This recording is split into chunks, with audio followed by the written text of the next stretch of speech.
যে এই বাচ্চাদের কাছে আমরা মোবাইল ফোন কোনো মতেই এদেরকে দেব না। বাড়ির মায়েরা অনেক সময় কাজে ব্যস্ত থাকে, বাচ্চাকে দোলনায় ঘুম পড়াবে, সেই ঘুম পড়ানোর সময় দেখা যাচ্ছে দোলনার ফাঁকে মোবাইল চালিয়ে দিয়ে, চাই সে গজলের নামে হোক, কেরাতের নামে হোক, বায়ানের নামে হোক, চালিয়ে দিয়ে বাচ্চাকে ঘুম পড়াচ্ছে। এই মোবাইলের প্রতি যখন বাচ্চারা ঢুকে পড়বে আস্তে আস্তে, আজ তাকে ঘুম পাড়ানোর নামে চালানো হচ্ছে, একদিন সে বায়না করবে মোবাইল একটু দেখার জন্য, একদিন বায়না করবে মোবাইল একটু শোনার জন্য, একদিন বায়না করবে মোবাইল দিয়ে কিছু খেলা দেখার জন্য, কার্টুন দেখার জন্য, বা এইরকম কোনো টিকটক দেখার জন্য। এই মোবাইল হলো বাচ্চাদের জন্য বিষ। যদি আমরা কোনো গার্জেন বাচ্চাদের হাতে মোবাইল তুলে দিই, তাহলে এটা আমাদের ভাবতে হবে যে বাচ্চাদের কাছে আমরা বিষ তুলে দিলাম বাচ্চাদের হাতে।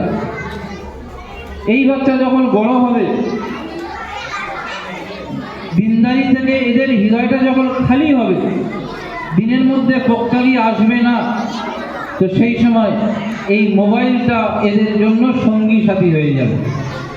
আর যখন বাচ্চাদের জন্য মোবাইলটা সঙ্গী সাথী হয়ে গেল, তখন মনে করতে হবে আমার আপনার এই বাচ্চা আমাদের হাতছাড়া হয়ে গিয়েছে, এদেরকে আমরা ধরে রাখতে পারবো না। রিসেন্টলি 1 সপ্তাহ আগের ঘটনা, যদি আপনারা পেপার পত্রিকা পড়ে থাকেন দেখবেন, উত্তরপ্রদেশের গাজিয়াবাদে 3টে বোন একসঙ্গে 10 তলা থেকে ঝাঁপ দিয়ে আত্মহত্যা করেছে।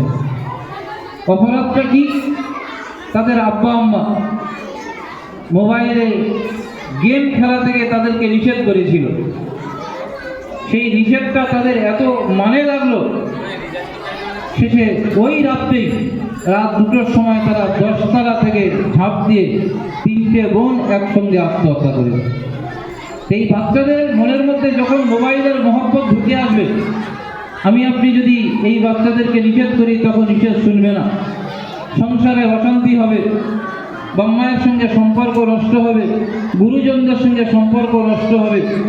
সেই জন্য সমস্ত গার্জেন, চাই যারা এখানে উপস্থিত আছেন তারাও, আর মাইকের আওয়াজ যতদূর যাচ্ছে ততদূর পর্যন্ত সমস্ত গার্জেনের উদ্দেশ্যে আমি বলছি, আপনাদের এই নয়নমণিদের, এই সমস্ত বাচ্চাদের হাতে আপনারা মোবাইল ফোন দেবেন না।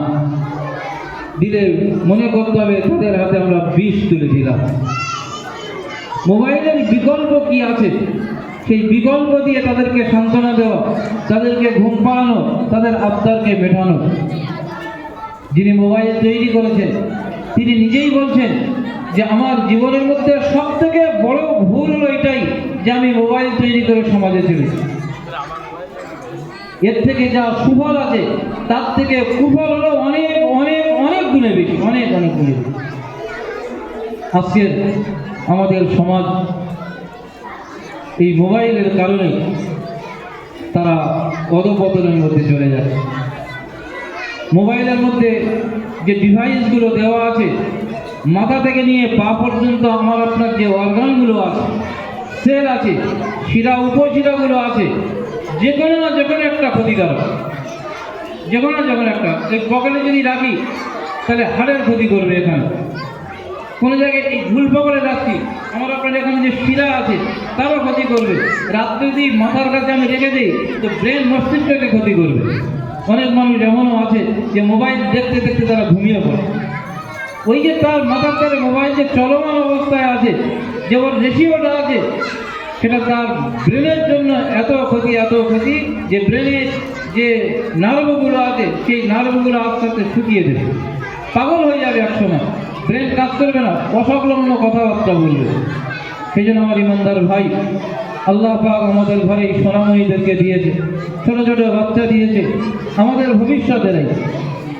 এই বাচ্চাদেরকে রক্ষা করার জন্য আমাদের সর্বপ্রথম তাদের হাত থেকে মোবাইলটা যে কোনো মূল্যে নিয়ে নিতে হবে। দ্বিতীয় কথা হল এই যে দিন ছাড়া আমাদের বিকল্প আর কিছু নেই।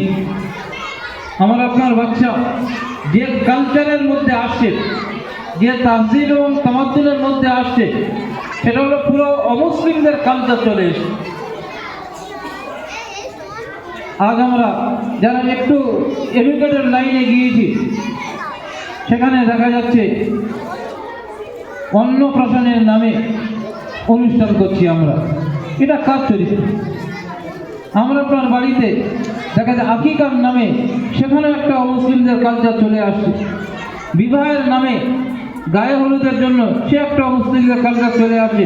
বরযাত্রীর নামে 100 জন গেলে 80 জন সেখানে মেয়ে ছেলে, অথচ ইসলামের মধ্যে বরযাত্রীর কোনো লাইন নেই। তো এই সমস্ত বাচ্চাদের অন্তকরণে এখন থেকে যদি মুসলমানদের পর্ব কি, মুসলমানদের কালচার কি, ইমান কিভাবে বাঁচবে, সেই শিক্ষা যদি আমরা না দিতে পারি, এমন একটা সময় আসবে দেখা যাবে আমি আপনি ইন্তেকাল করে যাব, জানাজার নামাজের যে দোয়া মাসুরা করতে হবে, আল্লাহুম্মা গফির লি হাইয়িনা ওয়া মাইয়িতিনা, সে দোয়া পর্যন্ত এদের পড়ার মতো ক্ষমতা থাকবে না।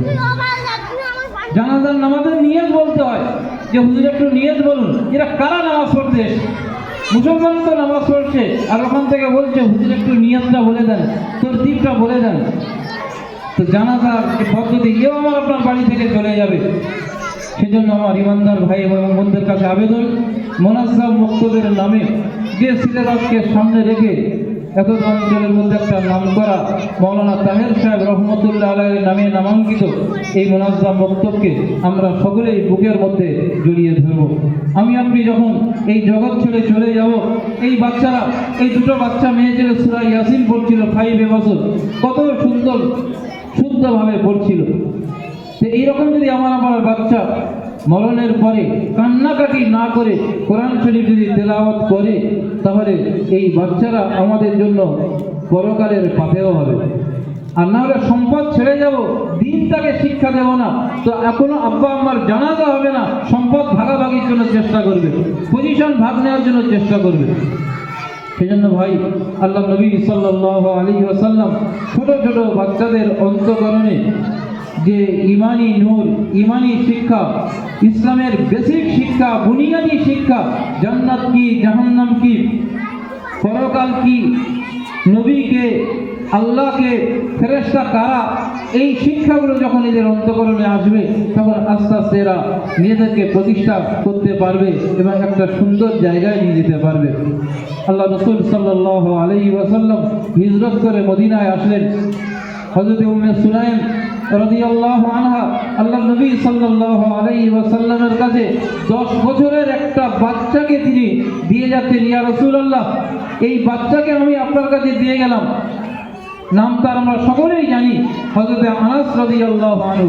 সেই ছোট বাচ্চাকে 10 বছর ধরে আল্লাহ নবী সাল্লাল্লাহু আলাইহি ওয়াসাল্লাম যেভাবে তাকে লালন পালন করলেন, দিনই শিক্ষা তাকে দিলেন, দেখা গেল হযরত আনাস রাদিয়াল্লাহু আনহু তিনি বিশ্ববিখ্যাত একজন মুহাদ্দিস হলেন এবং আল্লাহ নবীর সান্নিধ্যে তিনি একজন বরেণ্য সাহাবা হিসাবে আমাদের কাছে তিনি সুনাম অর্জন করেছেন।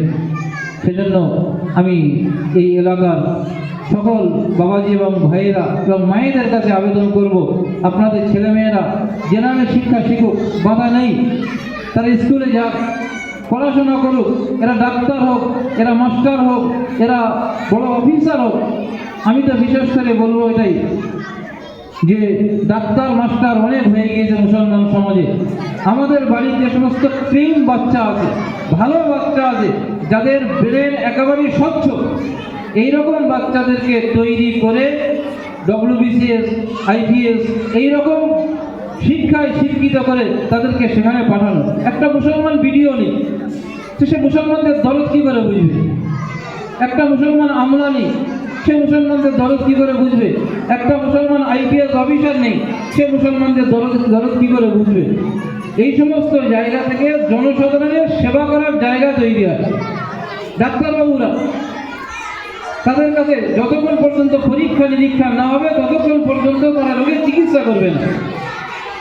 তা ডাক্তারবাবু যখন রোগের পরীক্ষা করছে, তার রোগের পরীক্ষার যা খরচ ডাক্তারবাবু দিক, রোগ যখন ধরতে পারছে না তো পেশেন্ট দেবে কেন? সে তো রোগের জন্য এখানে এসছে। ডাক্তারবাবু যখন এতগুলো পরীক্ষা করাচ্ছে, ডাক্তারবাবু তার পরীক্ষা নিরীক্ষা খরচ দিই। তো এইরকম পরিস্থিতি সমাজে তৈরি হয়ে গিয়েছে। সেই জন্য যে সমস্ত আপনাদের বাড়ির ছেলেমেয়েরা খুব ভালো, যাদের ব্রেন খুব স্বচ্ছ, সেই সমস্ত বাচ্চাদেরকে আপনারা ভালো জায়গায় দেন। প্রথমে তাদের মধ্যে দ্বীনি তালিমের শিক্ষাটা দিয়ে দেন, ইসলামের বেসিক ধারণা দিয়ে দেন, শুদ্ধভাবে কোরআন শরীফ পড়া দিয়ে দেন, ফলক শিক্ষা ইসলামে যা আছে সেগুলো শিক্ষা দিয়ে ভালো জায়গায় নিয়ে যান। নিয়ত করুন, প্রতিনিয়ত তার নামে একটা করে সাদকা দেন যে আমার বাচ্চার আল্লাহ পাক ব্রেনকে ভালো রাখুন। এই বাচ্চাটাকে সমাজের খেদমত করার জন্য যেমন তাকে দ্বীনি শিক্ষা দেব, ওই রকমভাবে দুনিয়াবি ওই শিক্ষায় নিয়ে যাব যে জায়গায় গিয়ে জনগণের কিছু কাজ করে দেখাতে পারে। একজন যদি মুসলমান ভিডিও পাওয়া যায়, তার এলাকার যা সমস্যা আছে তার কাছে বললে, তার মধ্যে দিন থাকলে, নামাজ থাকলে, ইমান থাকলে, আকায়াতের ভয় থাকলে, তার জাতির কথা একটু টান হবে। আমাদের কথা কার কাছে গিয়ে বলবো? বলার কেউ নেই। সেজন্য ভাই আমি দীর্ঘায়িত করবো না। আমি আপনাদের কাছে আবেদন করবো এটাই যে প্রথম বাচ্চাদের কাছে আপনারা মোবাইল দেবেন না। মোবাইল দেওয়া মানে বিষ দেওয়া হবে। দ্বিতীয় কথা, বাচ্চাদের বুনিয়াদী শিক্ষার জন্য এই মুনাজ্জাম মক্তবে যে নেশাব আছে, সেই নেশাবের সঙ্গে আমরা বাচ্চাদেরকে মিল করে দেব। এমন কোনো বাড়ি যেন না থাকে সেই বাড়ির বাচ্চারা বুনিয়াদী তালিমে না আসে, মসজিদের মধ্যে না আসে, যে পরিবারভাবে হবে সেইভাবে তাদেরকে তৈরি করা।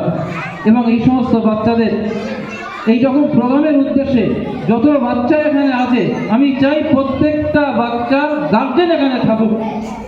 গার্জেন, সেই গার্জেন যদি এখানে থাকে তাহলে দেখা যাবে বাচ্চারা সারা বছরে কী শিখলো তার চর্চা বাড়ি গিয়ে হবে। আর বাড়িতে যখন হবে তখন সেখান থেকে বাচ্চাদের এখানে আসা খুব সহজ হবে। সেই জন্য আগামীতে যখন আপনাদের অনুষ্ঠান হবে, গার্জেন যারা আমরা আছি সময়কে ফারেক করে নিজের বাচ্চার ভবিষ্যৎ উজ্জ্বল কামনা করে এবং তাদের উৎসাহ দেওয়ার জন্য আমরা সকলেই এই অনুষ্ঠানে উপস্থিত থাকবো ইনশাআল্লাহ। আজকের আমি এই যে মোনাজ্জাম মক্তব যারা পরিচালনা করছেন এবং এই মোনাজ্জাম মক্তবের মহব্বতে আমার ভাই সীমানা থেকে এসছেন মুফতি সাহেব, আমার হুজুর সমতুল্য আব্দুর রহিম সাহেব এসছেন, এদিকে আমার মুফতি মর্তজা সাহেব এসছেন, আরেকজন ভাই আছেন। এদের সকলকে এই উৎসাহ দেওয়ার জন্য উৎসাহ দিতে আসার জন্য আমি সকলকে আন্তরিক মোবারকবাদ জানাচ্ছি এবং পরিচালন সমিতি যারা আছেন তাদেরকেও মোবারকবাদ জানিয়ে আমার এই ছোট্ট বক্তব্য শেষ করলাম। ওয়া আখিরু দাওয়ানা আলহামদুলিল্লাহি রাব্বিল আলামিন।